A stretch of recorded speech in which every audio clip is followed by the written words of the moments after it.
Hey y'all. Happy Tuesday. Happy Spoken Word Tuesday.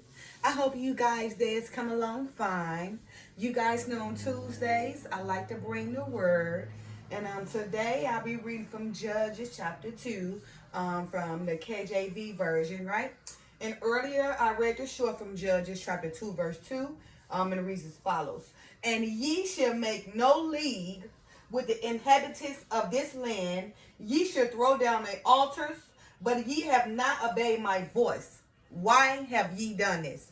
So the Father have a question for you guys. He said, why, Israel? Why have ye done this? Right? He gave you guys commands to follow, right? That will help you, that will allow you to shine bright in front of all nations, right? That will allow you to walk smooth down this earth, of course, with trials and tribulations and enduring to the end. But you will never, experience all the sufferings you are experiencing disobeying the Father's commands, right? All right, so like I said, today I'll be reading from Judges chapter 2, KJV version. It's just basically, Judges is the time before right before the time Saul came along, right? King Saul, it was the judges first. I believe Samuel was the judge, and then he had two children, right? But they weren't following after Samuel, so they baited, Samuel to get them a king like all the other nations, right? So the king can, guide them and lead them, and fight for them, like and do the things like all the other kings was doing for the other nations. And Samuel told them, like, no, if you guys get the king, then you guys gonna basically become a bondage to him. You're gonna be enslaved to him. He's gonna get the glory. He's gonna start, feeling like powerful and and making you guys do all kind of stuff, that's gonna benefit him and power, right? Then it's gonna bring you down to oppression, just like it's happening today. So when Samuel died, he was the last king, and the people told Samuel, we don't want your two sons because they don't follow like you, but get us a king. And that's when the Father brought upon King Saul. You know the story of King Saul. He was a great king. Then David came along, who was a shepherd, one of the youngest sons, came along and helped King Saul with some type of health problem. Then the Father anointed David. King Saul got jealous, came after David to try to kill David, to the point, where David was so popular amongst the people, so they made a song saying David killed 10,000 opposed to Saul killing 1,000. That what made Saul so jealous of David, came after David and tried to kill him. But nevertheless, Saul died, David ended up prospering. Right, then he became the king. During the time of David, kingdomship was good, but then, his son Solomon came up. Kingdomship was good to almost the end until Solomon fell. Because why? He was messing with all the strange foreign women of other nations that called him to fall. He had 700 wives and 300 concubines. So taking on all their gods confused him. He perished in the end. Okay? So, Judges, basically it's like, talks about the cycles of sin, right? Before I read this chapter, I want to say something about the cycles of sin. So many of us experience the cycles of sin, right? And the cycles of sin, I wrote some things down. I wrote down, per the Bible is salvation. It's like a cycle, a pattern. Salvation, gaining salvation, then after receiving that salvation, abandon God. Then because you abandon God, now you becoming enslaved because of all your sufferings. Now you're crying back to God, to save you again. Right, the cycle. That's the pattern of sin that continues day to day. People are made, to see things over and over again. It's repetitive. They do the same things over and over again, right? Which is suffering, which is a form of suffering, right? Is a result of their sin, right? And so then they turn back to God. Okay. Also, let's see. Just give you a few examples of the cycle of sin, because this is what Judges really talks about. The cycle of sin, okay? And let me see. So basically, cycle of sin, you always, up and down. You gain, then you lose. You going up and then you coming down, right? You rise and then you lose everything. Rise and then falling, right? You have peace with salvation, then you lose peace because you give away salvation, right? You find yourself going up and then you be pushed back down because that same mind that brought you up brings you back down, because now, once you got your salvation, you give it away, go back, to all the worldly things, then you become enslaved, then you got to cry again, okay? You get a good job, lose the good job because you got the job, now you got big-headed, right? Let's see. you be joy, you be happy and everything. Now, because you didn't obtain God in your life that brought you happiness, but now you done got to a point, you so happy, you got comfortable. Now you fall back into the worldly desires, and now you're falling in depression. Okay. Basically, it's the moguls, it's the motions of all these things, the cycles, the circle of sin. Okay, you be in a good relationship, get a good relationship, that person good to you. As soon as you get comfortable, you get too comfortable with that person being too good to you, then you disrespect them. After you didn't gain that salvation, the Father sent you somebody to do good for you, because you didn't ask for them. Now you got this person. Now they too good for you. Now you get comfortable, with that person. You start disrespecting them. And now you lose that person. Now you're back to point one, crying again. Okay, living it continually, right? The motions or the cycles of sin, actually, really, it comes by the law. People don't want to obey the law, so the Father had, to create a law for those who didn't want to live pure, live righteousness, right? So sin come by the law because so many people rebel the law, rebel against the law. And of course, the books of laws you can find in Leviticus and Deuteronomy, right? Now I put, here's the go. You got to be careful with the countries you follow, because the more you follow the countries of the world, right, the more you want to do your own thing, move you far away from God, right? Through whatever it means that you allow yourself to have compassion to the world, whether it be like music, the cultures of the world, the things they doing, just whatever you're doing to be more in tune with the world cause you to lose the voice of the God, right? Now following the Father, you receive more mercy, more power, more glory, and more of His grace. Okay, and because of the laws, like I say, most people, rebel against the laws, and those who create the laws, when the law don't fit to their desires, their lustful desires, then they change the law, right? They change the law so they can make themselves feel like that they're not sinning, but in fact you're still sinning. Okay. Also, like when it comes to like marriage, right? It's not a law to get married, however, there is a law that says, that a woman should not lay as a woman as she lay with man, so that's the law, right? Marriage is the covenant, but there's a law, forbidding that a man or woman to lay with the same sex as they lay with mankind or womankind. That's the law. But the covenant is to get married so you can prevent yourself going against this law, okay? When a person constantly do sins, they always feel convicted, by that law that judges sin. So they may say, oh, it don't bother me. It bothers them. That guilty conscience coming after them, okay? Your conscience tell you if you're right or wrong. See, I got that. It tells you if you're right or wrong, right?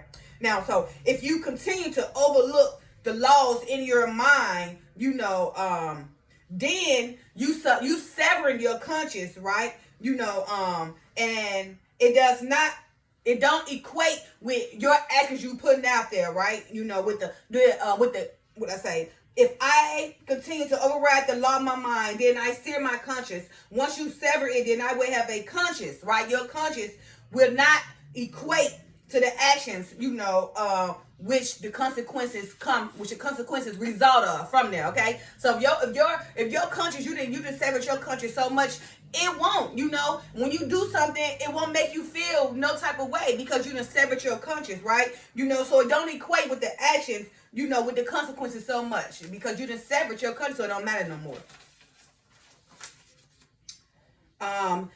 Yeah. So for instance, right? Just say if a person, going to, go to somebody's house, home invasion, right? And they keep on doing home invasion. They just being empowered, right?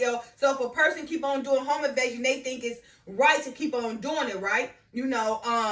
So, and that's not right. It's also like a sin for them to think that way. For them to think it's right to go keep on invading somebody's home. No, because they severed their conscience, so it don't matter no more, right? And then not to mention they probably changed the laws, so they don't feel guilty about it anyway. So as long as this person continue to invade somebody's house, right?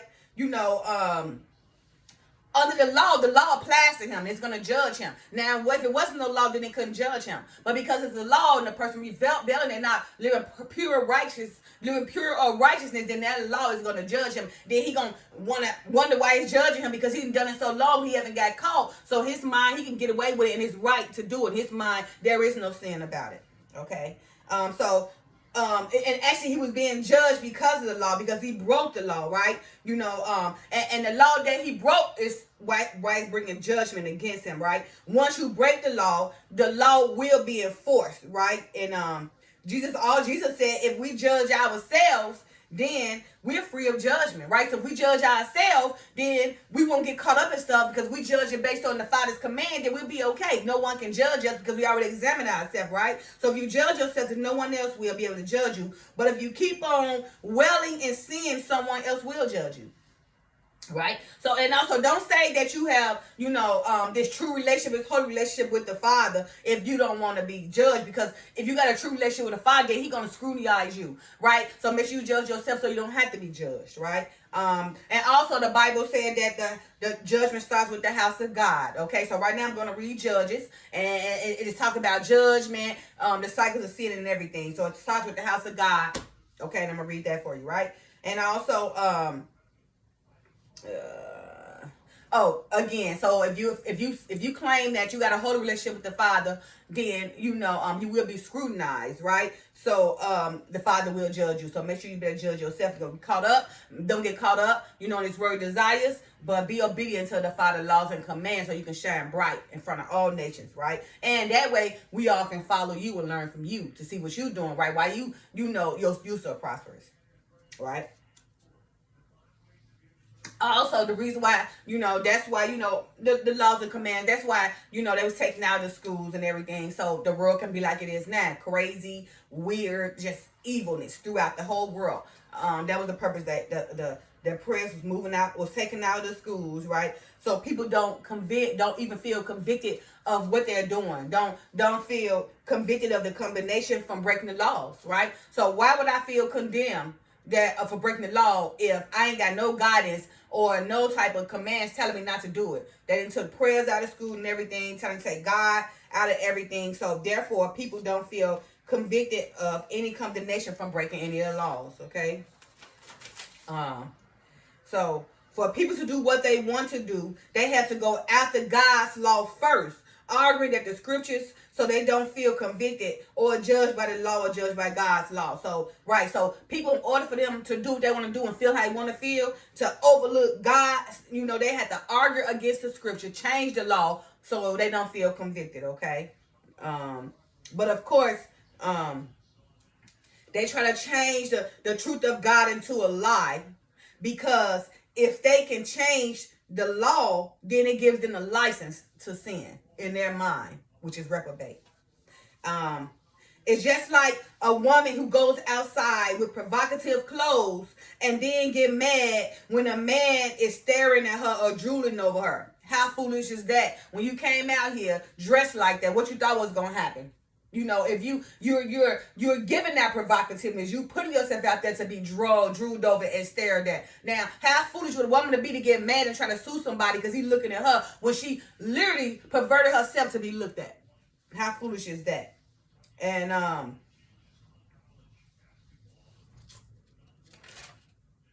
all right, so again, so this is basically gonna be talking about the sins, the salvation, everything, and Judges. So I just want to read that to you guys. Courtesy to the late Pastor Stephen Darby. I've been learning a lot from him too. I learn a lot from a lot of people, but he teaches me a lot, and I like to write down things and then put them in my words and paraphrase them. But the Father said that if it's a true prophet, prophets speak the same. You learn from them, so you can you can edify with the same message. So yes, all praise to the Most High, and I thank you, Father, for allowing me, to learn from the late Pastor Stephen Darby, and his wife.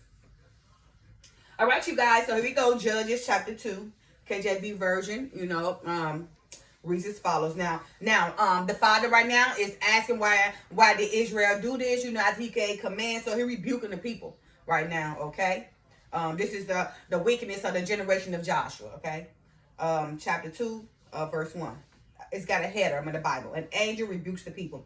An angel of the Lord came up from Gilgal to Bochum and said, I made you to go up out of Egypt and have brought you into the land which I swear unto your fathers. And I said, I would never break my covenant with you. So he's telling you, an angel came, from the Lord and came to Gilgal to Bochum, right? And said, to Israel that he made them to come from out of Egypt. Remember, they're under bondage, right? And he have brought them to a land where he swore unto his fathers, right? The covenant he made with Abraham, Isaac, and Jacob. He said he would never break his covenant with you because he first made it, with Noah and Abraham, Jacob, Isaac, Abraham, Isaac, Jacob, he made that covenant. And as long as we're following the Father and righteousness, then that covenant will stand, right?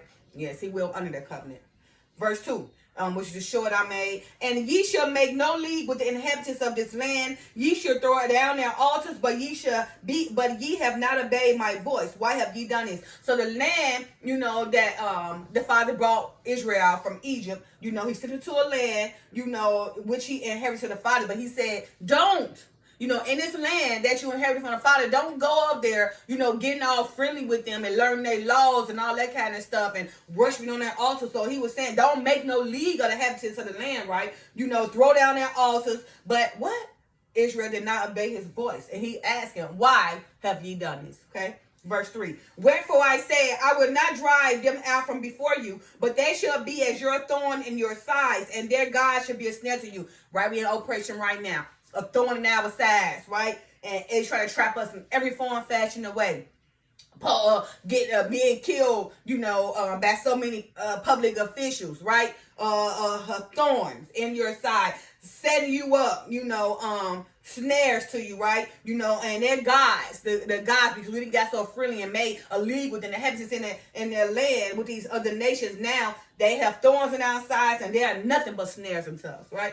Verse 4. And it came to pass when the angel of the Lord spake these words unto all the children of Israel that the people lift up their voice and wept. They wept because they knew they was wrong. He came and told them, y'all gonna get all these things and everything. After he done brought you out of Egypt to a land he swore to your fathers, right? Making a covenant that if you follow him in righteousness, then he will stand the covenant.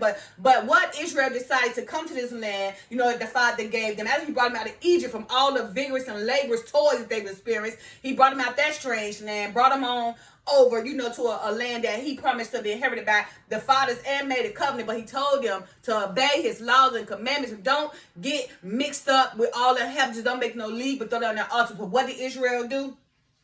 They decided to do the very thing that the Father told them not to do, right? And what happened was the Father allowed all these nations to become a thorn in our sides and a snare to us. Why so many of us die daily, every day, all day, right? Then, because they knew they was doing, the Father, it came to pass when the angel came to them again and spoke these words to the children of Israel, they lifted up their voice and wept because they was ashamed, shamefaced. And they called the name of that place Bochum, and they sacrificed there unto the Lord because they knew they was wrong. They wept and they called that place Bochum and they sacrificed to the Lord. Okay. All right. So verse 6. And this is the wickedness of the new generation after Joshua, okay? And when Joshua had let the people go, the children of Israel went every man unto his inheritance to possess the land, right? So I would think it was Caleb and Joshua when the Father sent the 12 tribes to go over there, to fight them giants in Canaan, but all 10 of the tribes were scared. Only Joshua and Caleb, had the courage and everything, and and had faith that the Father will, stretch out his arms for them to defeat it. So yeah, so this was the new generation after Joshua and Caleb, because only Joshua and Caleb, was able to go to those lands and inherit land and everything. The other 10 tribes, they kind of like the Father kind of like forbid them or something because they didn't they was too scared. Okay, so Joshua and Caleb led the 12 tribes, but at the same time, Joshua and Caleb got their inheritance. The other 10 tribes fell short because they didn't have faith in the Father. All right. So verse 6. And when Joshua had let the people go, the children of Israel went every man unto his inheritance to possess the land. And the people served the Lord all the days of Joshua and all the days of the elders that outlived Joshua, who had seen all the great works of the Lord that he did for Israel. Right. So this was after Joshua. Joshua led them. The other 10 after Joshua, they become witness. Okay. Verse 8, and Joshua, the son of Nun, the servant of the Lord, died, being 110 years old. And they buried him in the border of his inheritance in Timnath-Heres, in the mount of Ephraim, on the north side of Hill Gash. And also all their generation were gathered unto their fathers, and there arose another generation after them, which knew not the Lord, nor yet the works which he had done for Israel. So this one, oh my goodness, we start becoming disobedient after Joshua and Caleb, okay? Right after Moses died, then Joshua Caleb led, but after Joshua died at 110, there was a new generation born that who knew not the Father. Okay. Here we go. Let's do verse 10. And also all that generation were gathered unto their father, and there arose another generation after them, which knew not the Lord, nor yet the works which he had done for Israel. Okay, verse 11. And the children of Israel did evil in the sight of the Lord, and served Balaam. And they forsook the Lord God of their fathers, which brought them out of the land of Egypt, and followed other gods, of the gods of the people that were round about them, and bowed themselves unto them, and provoked the Lord to anger. Right? So not only, did they serve on the God, other gods, they bowed themselves to them other gods, and provoked the Father to anger. Right? And they forsook the Lord, and served Baal and Asherah. There was the Canaanite gods and everything. And the anger of the Lord was hot against Israel, and he delivered them into the hands of the spoilers that spoiled them, and he sold them into the hands of their enemies round about, so that they could not any longer stand before their enemies. Right now today, can be bought or sold, because we had provoked anger in the Lord and the Father. So he delivered us to the hands of our spoilers, our oppressors right now, right? And sold us to the hands of the enemies, right? So that we can't even outstand or withstand outstand our enemies. They have complete dominion over us until the Father said the time is up. Verse 14. Again, and the anger of the Lord was hot against Israel, and he delivered them into the hands of spoilers that spoiled them, and he sold them into the hands of their enemies round about, so that they could not any longer stand before their enemies. Wheresoever they went out, the hand of the Lord was against them for evil, as the Lord had said, as the Lord had sworn unto them, and they were greatly distressed. So don't even think it's you. It's the Father. It's his hand that allowed us to be oppressed. Because why? Israel provoked the Father to anger, by worshiping these other nations, bow down to the other gods, and just not even knowing the Father. So what? He put us right in our enemy's way and let them overtake us. And he is not going to let us, overcome until he come back. Until he bring the sun on through. Okay? So wherever they go, whatever part of the place they go in the world, Israel, wherever we go, the Lord still, the hand of the Lord is still against us for evil. But what we are in restoration right now. So, okay, it is turning, okay? The wheels are being turned.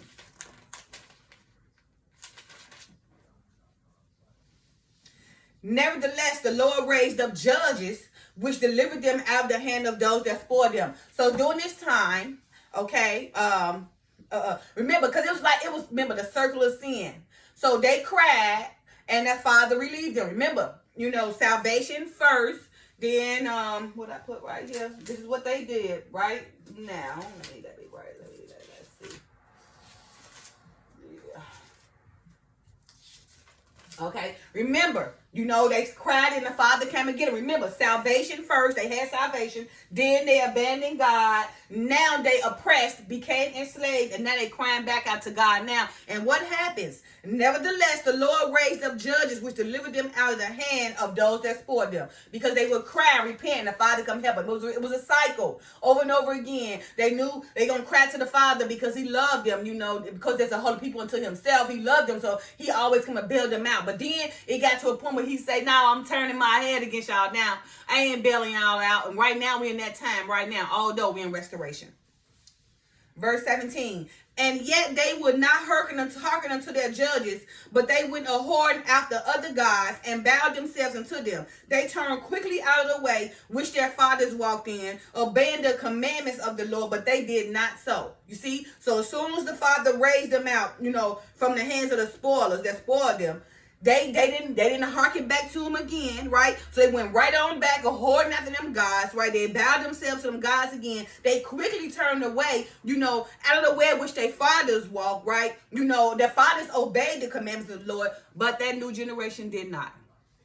Verse 18. And when the Lord raised them up judges, then the Lord was with the judge and delivered them out of the hand of their enemies all the days of the judge. For it repented the Lord because of their groanings by reason of them that oppressed them and vexed them. So during the time of the judges, remember, they the Father really had favor over them. They would cry, remember? They would have salvation, then they abandon God, then they're slaves. They get enslaved by their oppressors, then they cry back out to God again.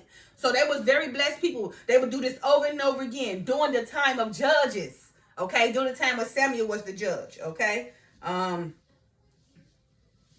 verse 19. And it came to pass when the judge was dead that they returned and corrupted themselves more than their fathers, and following other gods to serve him and to bow down unto them. They ceased not from their own doings nor from their stubborn way. So now when Samuel died, then they really returned and corrupted to the other gods, right? They just said, forget it. They just overlooked all that what Samuel taught them and just said, okay, never stuck to him, So when he died, they really started bowing themselves to other gods and everything, right? They started corrupting themselves, serving themselves to other gods, right? Doing their own things, right? Being in a stubborn manner, okay? Not following the Father's command. So then they fall all the way. Okay, and the anger of the Lord was hot against Israel, and he said, because that this people had transgressed my covenant, which I command their fathers, and have not hearkened unto my voice, I also will not henceforth drive out any before them of the nations which Joshua left when he died, that through them I may prove Israel, whether they keep the way of the Lord to walk therein as their fathers did, or keep it or not, right? So he's saying now, because they angered, now this woman at the time, now they angered the Father so much, after Samuel died, and of course his sons didn't follow the way of Samuel, so they didn't want him, they wanted a king. Now, so when Samuel died, right, and they started corrupting themselves, following their own ways, not, walking out of the laws like their fathers did, this angered the Lord, okay? And angered the Lord against Israel, because the Lord said that these people had transgressed his covenant that he commanded to, Jacob, Abraham, Jacob, and Isaac. And they have not hearkened to his voice. Israel have not hearkened to the Father's voice, right? And he said he also will not drive out those enemies before them. None of the enemies, none of them nations which Joshua left when he died. So right now when Joshua left and he died, those nations still here right now oppressing us, okay?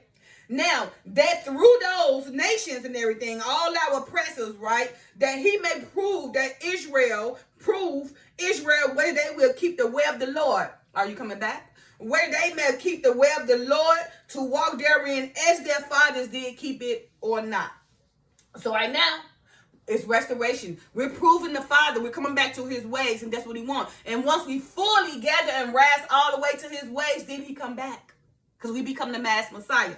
Okay, then he get to come bail us out again, because now we're proving to the Father that, oh no, we read your word and we promote it, because now, the Father said we had our own country. Well, in during the time of Egypt, if we had our own country, we would make the laws. and that country of ours is in Salem, in Palestine. But right now we're scattered. And right now throughout these countries, we are starting to make the laws. Okay, and the final verse, 23. Therefore the Lord left those nations without driving them out hastily, neither delivered he them in the hand of Joshua. Again. Therefore the Lord left those nations without driving them out hastily, which is quickly. Neither delivered he them into the hand of Joshua. So because of that, when Joshua died, they started corrupting themselves. He left them nations. Right now, today, those nations here, and we're here, we're scattered throughout, okay? And within all these nations, to be our oppressors, our enemies, right? He did not deliver us, right?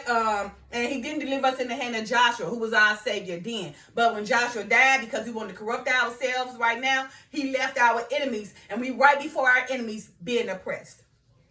Okay?